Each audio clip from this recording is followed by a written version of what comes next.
This video is about my perspective of the latest Apple Watch Series 7 from a Series 6 user, as I've been using Series 6 44mm since the day it was announced.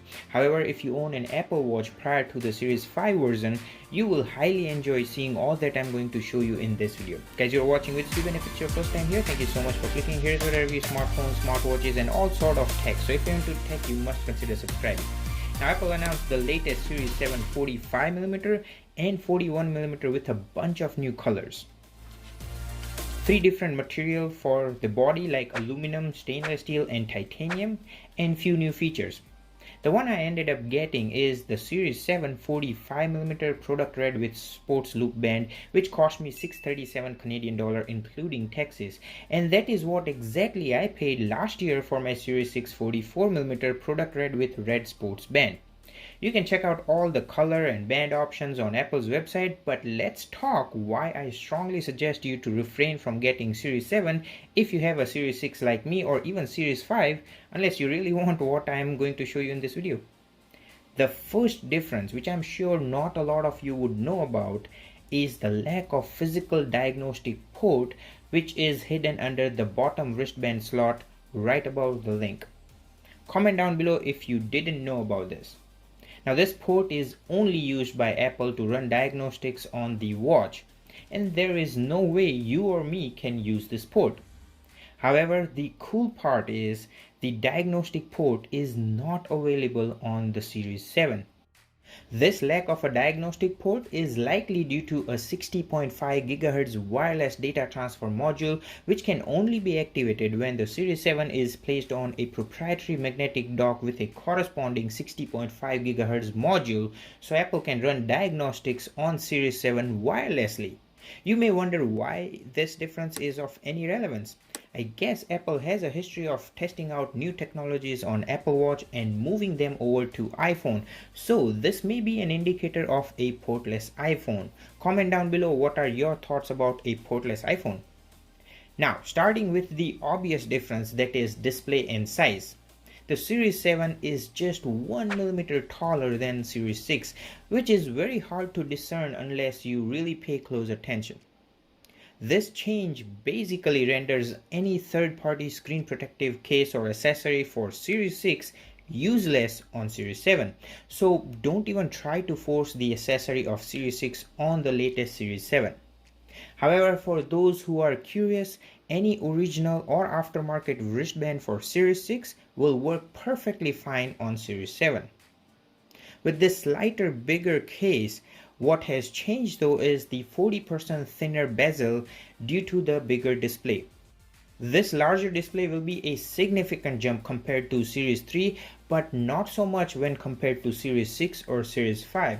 So I would say even if you're planning to upgrade your Series 3 or let alone getting your first Apple Watch, Series 6 will be a better option, or you can even go with Series 5, as the only noticeable or functional difference between Series 5 and Series 6 is the blood oxygen sensor. There are a few subtle differences like the S5 chip, lack of 5GB Wi-Fi, lack of always-on altimeter, and slightly dimmer always-on display, but these subtle differences are hard to notice when you use the Series 5. So if you are able to find a good deal on Series 5 or Series 6, then you will save quite a bit of money without any significant compromises. For your information, Series 5 and Series 6 are not available on Apple's website for obvious reasons. With this slightly bigger display, you certainly can read more text, but to me that is not something worth to upgrade for. Now, this slightly bigger display has an edge-to-edge wraparound or waterfall effect, and that is because of a specially designed 50% thicker front crystal. This wraparound effect is more pronounced with the contour watch face that is again only available on Series 7. This waterfall effect is hard to demonstrate on a camera, but trust me, you or anyone around you will instantly notice this. This contour watch face also takes the advantage of the rotating crown, where the number gives this nice effect on turning the rotating crown. You can add 2 complications, one on top and other on the bottom. Now there is another watch face named Modular Duo, which I'm not a big fan of, but this Modular Duo watch face does provide a lot of detail if you're a stat heavy user. But I really think having these two watch faces does not count towards the upgrade for Series 6 to Series 7. Series 7 also has an incrementally brighter display, which according to Apple is 70% brighter. However, Series 5, Series 6 and Series 7 all comes with the same always-on Retina LTPO LED display with 1000 nits of brightness. I do agree that Series 7 feels a bit brighter compared to other iteration, but that's again not something that I would consider worthy for an upgrade. Alright, so what else is different other than display and design?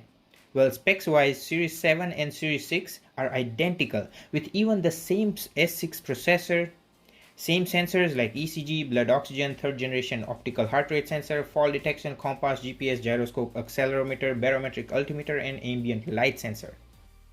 What has slightly changed though is the IP6X dust resistance and 50% thicker front crystal, which is still the same IONX glass for aluminum and sapphire for stainless steel and titanium model. This IP6X dust resistance rating is certainly appreciable, but to me, after using this Series 6 for over a year, durability was never an issue anyways. Another difference is the included USB Type-C wireless charging puck, which is now made of aluminum body compared to the plastic USB Type-A charging puck from the previous Series 6. Now honestly, I really like the aluminum body design as it feels more premium, and not just that, it charges the watch 33% faster and the difference is quite noticeable. For your information, the faster charging will only be available for Series 7. You can still charge Series 6 on this charger. Now what I noticed is I don't have to keep my Series 7 charging for a long time, as mostly with just about 30 minutes I'm able to get it fully charged every morning when I wake up and do my morning routine. Plus, Apple claims that 8 minutes of charge will give you a full night of sleep tracking. Finally, Apple Watch Series 7 now has a fully Qwerty keyboard for replying to text messages straight from the watch.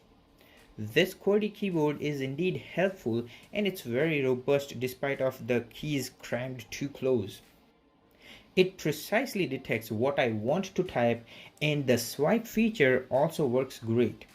This Qwerty keyboard is the best among all the smartwatches that I have reviewed, but do I use it? Maybe once in a while, but I still end up using voice to text, which suffices my need. So with all these above mentioned differences, will I recommend you to upgrade from Series 6 to Series 7? Absolutely not. I wouldn't even recommend you to upgrade from Series 5 if you don't care about blood oxygen feature. However, if you have an Apple Watch prior to Series 5, well, in that case, Series 7 will be a complete watch to upgrade, but keep in mind you can still go with Series 6 or Series 5 and save some money without compromising a lot of features. Even if you're getting your first Apple Watch, I would recommend you to go with the Apple Watch Series 6 or Apple Watch SE rather than Series 7.